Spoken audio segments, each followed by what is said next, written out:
अस्सलाम वालेकुम रहमतुल्लाहि व बरकातहू। दोस्तों, आउं आहियां अली हसन अब्बासी। किताब आहे जीआरियो जन, विछड़ साथियुनि लाइ श्रद्धांजलियूं। लेखक रशीद भट्टी। छापो ॿियो, छपाईंदड़ रशीद भट्टी एकेडमी, साल मार्च 2016 ईस्वी।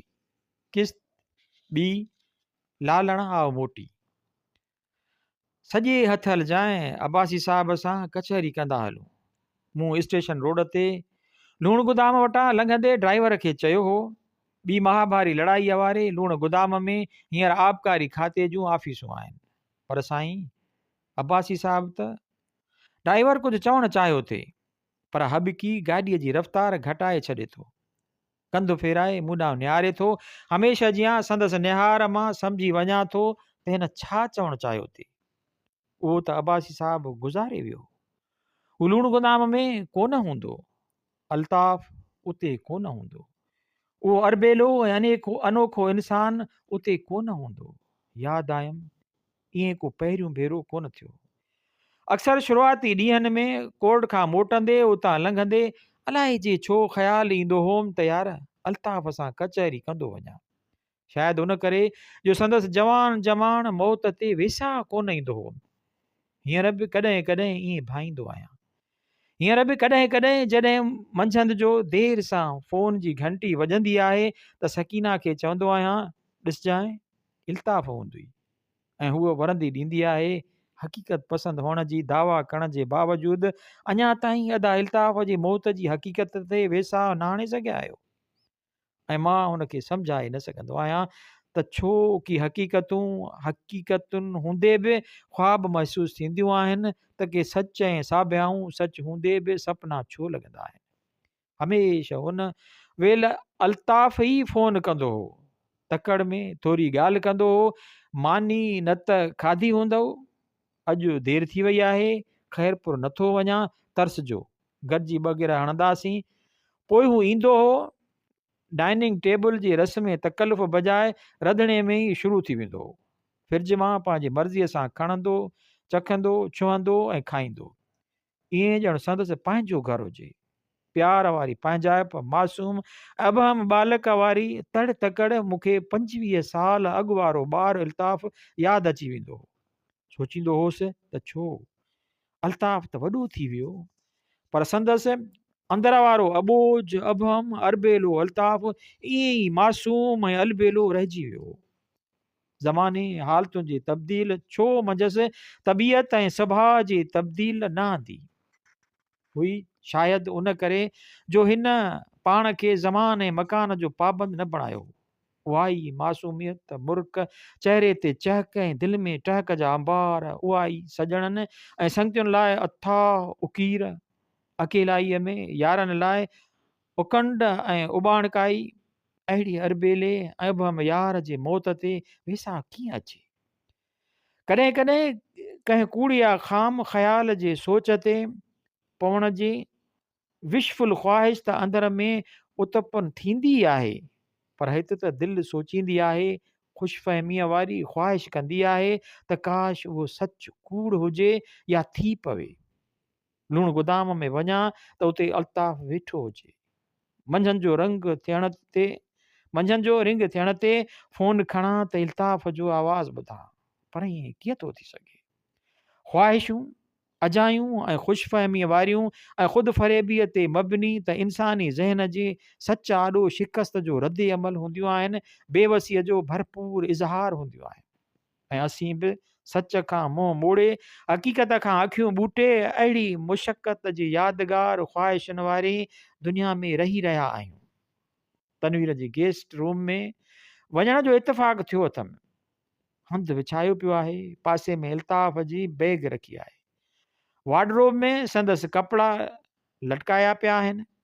उहे ज़ाल मुड़ुस तनवीर ऐं कमर बि शायदि अञा उन विशफुल थिंकिंग में आहिनि त राति अल्ताफ़ मोटी ईंदो। उहो सभु कुझु स्वाभाविक आहे। कंहिंखे वेसा ईंदो, मौत हुजे त माण्हू मञे बि। हीउ त धाड़ो हुयो, हथ खस हुई। भाॻियो आस लॻायूं वेठो हूंदो त माल वॾी मोटी मिलंदो, असांजो त ॿार उसई वियो, पर हिननि जो त सभु कुझु हलियो वियो।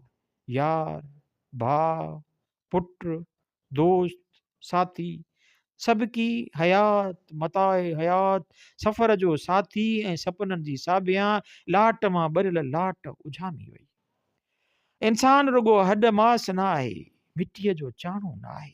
उमंग, अरसान ऐं उधमा बि आहिनि। नेशनल हाईवे ते सूबेदेरे वारे टिवाटे ते कुझु इंसान ऐं कारियूं सियारे जी राति में साग ऐं जामिद बीठल आहिनि। सर्द पारे में ॼण सर्द पारे में ॼण विल वक़्त खे बि ॼमाए छॾियो आहे। कॾहिं कॾहिं भाभी कमर जो वरलाप या तनवीर जो सुॾको सांत खे ईअं टोड़े रहियो आहे ॼण हिमालय जी बर्फ़ पोश वादीअ में का बर्फ़ जी छिप किरी सांत खे चीरींदी हुजे। बाक़ी थधा साह आहिनि। का ॻाल्हि सम्झ में नथी अचे, छा थियो, कीअं थियो, छो थियो। अञा टियों ॾींहुं त मोकिलायो हुयोसीं, तकिड़ो तकिड़ो विज़िटिंग कार्ड ॾेई चयो हुयाईं जुमे ताईं छपे रखजांइ, मां तेसी ताईं मोटी ईंदुसि, पोइ इकट्ठा आहियूं। अॼु मंझंदि जो संदम भाउ लाली लोॾे धोॾे निंड मां उथारियो, सुॾकनि लुड़कनि सां हिन वेदन जी सुध ॾिनाई, जबल जहिड़ी छिप ॼण मथां टुटी पई हुई। असीं सभु टिवाटे ते साथीअ जे आख़िरी सफ़र में साथ लाइ ओसीड़े में आहियूं। वक़्तु ॼमी वियो आहे। 8, 9, 10, 10:30 ऐं पोइ कारियुनि जो काफ़िलो अची बीहे थो। असां चुरूं था, पेर ॼण पिंड पहण थी विया आहिनि। तनवीर ॼण वक़्तु ओरांगे झूर पोड़ो थी वियो आहे। मां चुरां थो पर संदसि आख़िरी दीदार जी सघ नथो सारे सघां, जा आख़िरी पल ताईं न सारे सघियुमि। उनखे मुंहिंजे दिलि जी कमज़ोरी, मौत जो भउ या बदनसीबी सम्झो, पर मूं पंहिंजे नंढड़े भाउ, दोस्त, साथीअ इल्ताफ़ जी गुल अब्बासीअ जहिड़ी मुरकंदड़ चहिरे जी आख़िरी झलक ज़हन ऐं यादियुनि जे परदनि तां मेसाण न पे चाही। असीं आख़िरी सफ़र ते गॾु निकिरी रहिया आहियूं। संदसि आख़िरी सफ़र खां हफ़्तो ॾेढ अॻु जी ॻाल्हि आहे। जेकाबाद चाचे गदाईअ जे उज़र ते पे वियासीं। ऑफिस मां निकिरी हिन ड्राइवर खे छुटी कराई। चवांसि थो त गॾु हुजे, मतां राति देरि थी वञे, वरंदी थो ॾिए, मूंखे पाण ते भरोसो आहे, ॿिए ते छो भाड़ियां। साॻियो ई रिवायती वर्जायल जवाबु, वाकई पाण ते भाड़े ॼाणंदो हो। हू न रुगो ख़ुदि एतमादीअ जो मुजस्मो हुयो, पर सही माना में सेल्फ मेड ऐं ख़ुदि साख्ता इंसान हुयो। न त संदसि ख़ानदान में दौलत ऐं नेकनामीअ जी का कमी कान हुई। हिन जी सारी हासिलात पंहिंजी जाखोड़ ऐं जफ़ाकशीअ जो फल हुई। हिन कॾहिं न वॾनि ते मुकमिल आधार रखियो, न ख़ानदानी नाले ऐं बरतरीअ जो इस्तेहसाल कयो। ॾुखिया सुखिया ॾींहं घारियाईं, ज़माने जूं लाहियूं चाढ़ियूं ॾिठाई, पर ख़ुदि एतमादीअ जो पलांद न छॾियाईं। हिन यारनि ऐं मिटनि खे पंहिंजे ॾुखनि ऐं ॾोजड़नि जी ख़बर त कुझा अहसासु थियण बि न ॾिनो। संदसि तबियत जे उन रुझान ते हिकु लॻामु खेसि मुहन जे दड़े जे रेस्ट हाउस में, तॾहिं हू शायदि लेक्चरार हो। शाह साईं जो ही बेत ॿुधायो, सुपरियां जे तरह ई ॿुॾी मचड़ जाए, सुभां तो चवंदाए असां तो उकारियो। हू का घड़ी गिलास में गुम थी वियो हुयो, पोइ डायरी खोले बेत लिखी चयो हुयाईं, हींअर मूंखे इक़बाल ऐं संदसि ख़ुदि शाह जे आॾो पिथकड़ा था लॻनि। राति जा 12 वॼी रहिया आहिनि। सूबेदेरे जे क़ब्रिस्तान में विल वसी रही आहे। लिंग ठरी गिंग थी विया आहिनि। हमराहनि हिकु ॿिनि हंधनि ते बाहि ॿारी आहे। मां इमदाद, न्याज़ ऐं फ़ता हिकु मच ते बीठा ॼिभियुनि ॾांहुं निहारे रहिया आहियूं। ओचितो ॿिए मच तां दिलि चीरींदड़ रड़ थी उभिरे, अदा ओ अबा अब्दुल नबी, हाणे त मुंहुं ॾिसण ॾियो। चाचो गुल हसन रड़ करे उथी थो बीहे। संदसि सुहारी ॻोढ़नि सां आली थी चुकी आहे। तनवीर ऐं एजाज़ पोड़े पीउ खे कुल्हनि खां वठी विहारण जी कोशिशि कनि था। लाश क़बर में लही चुको आहे। मिट माइट आख़िरी दीदार करे रहिया आहिनि, पर चाचे गुल हसन जे पंहिंजे प्यारे मुरबी ख़ुदि एतमादीअ जे मज़हर ऐं फर्मा बरदार पुट जे आख़िरी दीदार जी ख़्वाहिश बि ईअं दम टोड़े थी वञे जीअं कुझु वक़्तु अॻु संदसि उथियल रड़ क़ब्रिस्तान जे विशाल सांत में पड़ाॾो थी दम टोड़े वई हुई। संदसि ॿाहिरि बि मुंहुं ॾिसण जी सघ नथा सारे सघनि, रुगो सुॾका ऐं बेवसीअ जा थधा साह आहिनि ऐं शहर ख़ामोशान जी ख़ामोशी जा हर शइ खे गिड़कायो छॾे। कुदरत एतिरी कठोर छो आहे? इमदाद पुछे थो, वरी बि माठ, को जवाबु कोन आहे। संदसि सवाल बि चाचे गुल हसन जी रड़ जियां पंहिंजो जवाबु पाण थी अलूप थी थो वञे। ठूठ सुकल अणबी धरती हर शइ, हर सवाल, हर आवाज़ खे गिड़काए वञण ते हिरियल आहे। चाचे जी रड़, तनवीर जा सुॾका, न्याज़ जूं उछगारूं, इमदाद जो सवाल, मुंहिंजी माठ, फताह जा ॻोढ़ा ऐं इल्ताफ़ जो सदा सलूक ऐं मुरकंदो ऐं चह चह चमकंदड़ चहिरो आसमानी सहीफ़नि में आयल आहे त चंड मथे कंहिं आसमान ते सतनि मां हिक ते जकड़ियल आहे। पर भाभी ज़ेबा जो हीउ चंड उन राति आसमान जी साज़िश सां धरती गिड़काए वई। पीउ बाबो ऐं सरवाण जी दुनिया ऊंदहि थी वई। हिननि जे आसमान ते उभिरियल चंड इल्ताफ़ गुरूब थी वियो हो। सुहाग राति खां भाभी खेसि प्यार विचां चंड कोठींदी हुई। हिकु लंघा संदन घर में जॾहिं भाभीअ अल्ताफ़ खे चंड जे नाले सां सॾियो त मूं मज़ाक में चयो हो, हिन घर में न जाड़ा चंड आहिनि।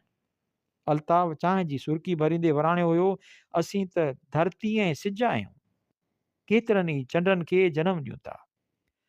ज़िंदगीअ जे राह में केतिरा ई पत्थर ऐं रोड़ा रुकावटूं थी अचनि था, उन करे सफ़र अरांगो ऐं कठिन थी पवे थो, माॻ जो मार्ग डिघो थी वञे थो।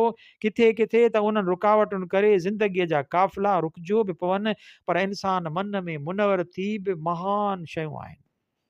सूरनि जे सांचे में घसी घड़िजी ॾुखनि ऐं ॾोलावनि जे वधाइण ऐं तेशे सां वढिजी सॾिजी उहो राह जो रोड़ो ऐं पत्थर छिलजी लसो थी अहिड़ी सुहिणी सूरत अख़्तियार करे थो जो ज़िंदगीअ जे यादुनि जो शोकेस जो शोपीस थी थो पवे। जेतिरे क़दुरु यादि अथमि त उहो ख़्यालु मूं हुन पार जे कहाणीकार लक्ष्मी खलाणी जे कंहिं कहाणीअ में पढ़ियो आहे ऐं तहतल शऊर में महफ़ूज़ थी वियो अथमि। केतिरो न कड़ो सच आहे। लक्ष्मीअ जो ख़्यालु वक़्तु गुज़रण सां अल्ताफ़ जी ओच ते उसण जो उहो हादिसो संदसि यारनि मिटनि ऐं ॿारनि जे ज़हननि जे यादगिरियुनि जे शोकेस जे हसीन ऐं अमल कलेक्शन हूंदी। पर रुगो यादि ई ज़िंदगीअ में सभु कुझु न आहे। बहार में टारियूं नवां गौच कढंदियूं आहिनि, पर सियारे में सुकी ऐं विछड़ी वियल पन न वरंदा आहिनि। ख़ाल सदाईं ख़ाल रहंदो आहे। कहिड़े बि माहिर हथ सां कहिड़ीअ बि रीति उनखे भरियो, तॾहिं बि को लीको, को संधो या को फ़र्क़ु ज़रूरु थी बीहंदो। हिकु ॾींहुं ऐं ॿिए ॾींहं जे चंड में ई संधो हूंदो आहे। तंहिं ॾींहुं रेडियो तां हिकु सिंधी कलाम पे ॿुधमि, अॼु पिणु उतर पार ॾे ककर कई चोटी, मुदाए ते मींहं जी खेवण न खोटी, लालण आओ मोटी त गॾिजी घारियूं ॾींहण, पोइ सिट विछड़ यार यादि ॾियारे छॾियो। मुंद बि ईंदा, ककर बि उथंदा, खिवणियूं बि खिलंदियूं, पर लालण किथां मोटंदो? हुन जी त रुगो यादि ई दिलि जे शोकेस में सजायल आहे। असांजे इंसान जी दिलि बि तारीख़ जियां यादुनि जो हिकु शोकेस आहे। अबुल होल ऐं अहरामनि जो आस्थान आहे, ताजमहल ऐं अजंता जो आस्थान आहे, मोहन जो दड़ो ऐं अरोड़ जो खंडर आहे। पर अल्ताफ़ जी यादि दिलि जे शोकेस में नुमाया जॻह वालारे थी। हीअ वेल उन जे वञण जी न हुई। मौत महीणो न आहे, पर उन जी बि का महल थींदी आहे। हिन महिल हिकु शहर यादि थो अचेमि, शायदि सर्वेच जो आहे। उन सां ई हिन तासुर जी पुॼाणी थो करियां, सदाईं असां वटि रही कीन हा, पर ईअं छो असांखे रुआरे हलियो वञे।